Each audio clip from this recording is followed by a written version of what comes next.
Apple did $416 billion in sales last year. And in this video today, I'm going to show you the psychology and persuasion lessons that they do so you can copy them, apply them to your own business as well. Maybe you won't make $416 billion. Maybe you won't. I'm just going to put that out there. But you might be able to make 1% extra revenue just from these lessons. So let's get into it. Now, interesting story about Apple is that if you look at all the different products that they sell, you can see they've all chunked them into, entertainment, basically. That's their niche they essentially cover, entertainment and productivity. Interesting story is that in 1985, Steve Jobs, who used to, run Apple, right? He was a visionary entrepreneur, but he basically got fired from his own company because the other people in power there thought that he didn't know what he was talking about. And they fired him for a number of years. And what they did is they tried to take Apple in a completely different direction. They were like, we need to expand into software, into networking, into printers. And they created all these random products, right? And what happened was Apple started losing sales every year. And so they contacted Steve Jobs and they brought him back into the company. And Steve essentially cut loads and loads of products. And he went back to selling what they were known for, which is the Mac computers, right? The reason why this is so interesting is because we as humans logically assume that if we give our customers or our clients infinite options to decide from, our clients will appreciate that and they will think to themselves, you know what? I'm so glad there's so much variety and so much choice here. And that's what Apple did. They gave all this choice and they tried to branch into all these different areas. But what people don't realize is that humans are psychological. They aren't really logical. We are led by emotion. We try and avoid what is cognitively heavy for us. And when they did that and brought out all these products, it actually confused people. And a confused mind, as a lesson in behavioral science, doesn't buy. A confused mind doesn't buy. Please remember that. We're going to see something really interesting next about what Apple do. And so when we look at their website, it's very clean. It has the relevant categories, which are all around the same area of what they offer. If we were to click into, iPhone. I'm going to click into this right now. We have the different options of iPhone which we want to. They start with the highest first. This is called price anchoring, by the way. So if you start with the highest price first and the customer sees the highest price first, they will end up seeing everything else that comes after that price is cheaper. So you do the highest price first, followed by the cheaper prices afterwards. So for instance, if I walk into a coffee shop, I have no problem paying £5 for a medium latte here in the UK, right? Because all the other coffees are the same price. But if I go to a supermarket and buy instant coffee, I might be thinking to myself, well, do I really want the £4 jar of coffee or do I want the £3 one? I save myself £1. Completely ignoring the fact that a day earlier, I walked into a coffee shop and spent £5 just for one coffee. And that's because we look at things in context of other things, right? And so if you put a high price first, we only can look at the following items with the context of that first price. Really interesting subject. Could talk all day about this, but let's just pick one of these products, right?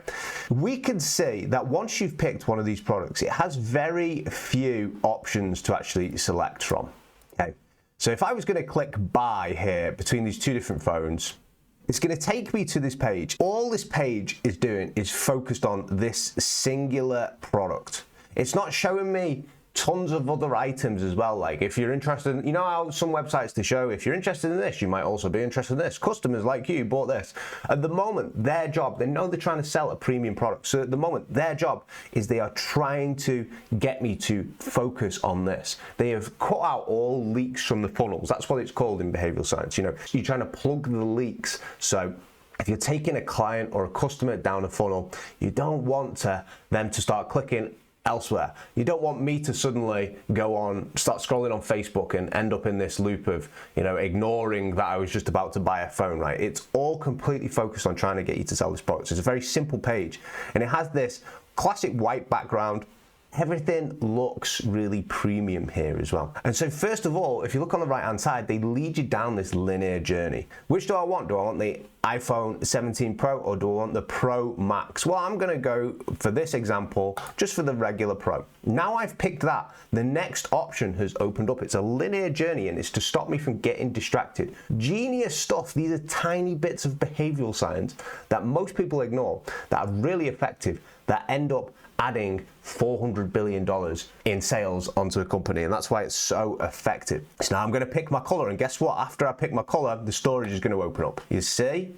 Okay, now I'm going to pick my storage, and then it's leading me down these little things. Do I want to trade in a phone? And it's got these little explanation areas here that I can open up and get more information from. The information is not on the page. They're keeping it very minimal. But if I do need more information, I can easily click these little things here. This is designed in a way just to optimize sales, and it's brilliant. And then once we've come through this entire journey, I'm going to add this on. Hopefully I don't accidentally buy an iPhone now. One of the problems with like the modern day is that sometimes your credit card details get like pre-populated. But anyway, if I'm going to add this to the bag now, I'm curious to see what the actual checkout looks like. So now I've added it to the basket. It's now asking me about the other items that I might actually need. Notice it didn't do that at first. It wanted me to commit, and now I've committed, it can distract me with these other things. I've put this iPhone in my basket now, and so I'm gonna let it upsell me on one of these. Okay. A lot of companies actually lose money on the first lot of products they sell you, but then they make the money back on the back end, right? So what have I just put here? I've put a tech woven case, which is £59. This was probably made in a third world country, let's be honest, for £1, right? Probably not even £1. So their markup and their profit that they're actually making on this case now, right? £59, outrageous, right? That is outrageous. I think it's outrageous, but people will buy it all day because they want to stay within that ecosystem, okay? And then it gives you a few simple options to pay here. If you don't do these techniques on your website, if you're trying to sell some product, some service, you are literally leaving money on the table. So Apple have spent so much money on hiring people like me to come in and help them paint out the customer decision journey. And they've got all this psychology behind it. And when a customer goes to the website, it looks like just a very simple website, but it's got all this underlying psychology behind it. Let me be serious with you for a second here. I've consulted for different organizations from 7 to 9 figures. I've added millions in revenue onto these organizations over time, whether it's through emails, whether it's through conversions, pages like this, whether it's through on what to say to their customers, whether it's through on understanding their buyer psychology. Let me tell you, if you don't look at websites like this and take from them some of these learning lessons and apply it to your own website or your own business or your own service or your products that you're trying to sell, whether you're using a website or not, whether you're using Instagram, you are literally leaving so much money on the table. I bet right now that if you have a running business, if you just go through and focus on simplifying things down, plugging the holes, and actually making the journey for the customer linear without having them distracted, you will add between 1 to 5% in terms of revenue per year onto your business. If you're just building your business up, it's good practice to have that in there at first. But if you're running a 7-figure business and you're adding 1 to 5% on that, you know, that is a lot of money, right? That is 10 grand to 50 grand of free money with you not doing anything else right now. You could already be earning that. Do you see what I'm saying? And that maximizes the sales. And so that's one of the really important things in persuasion and psychology. It's like, well, I already do these things at the moment. I'm already selling.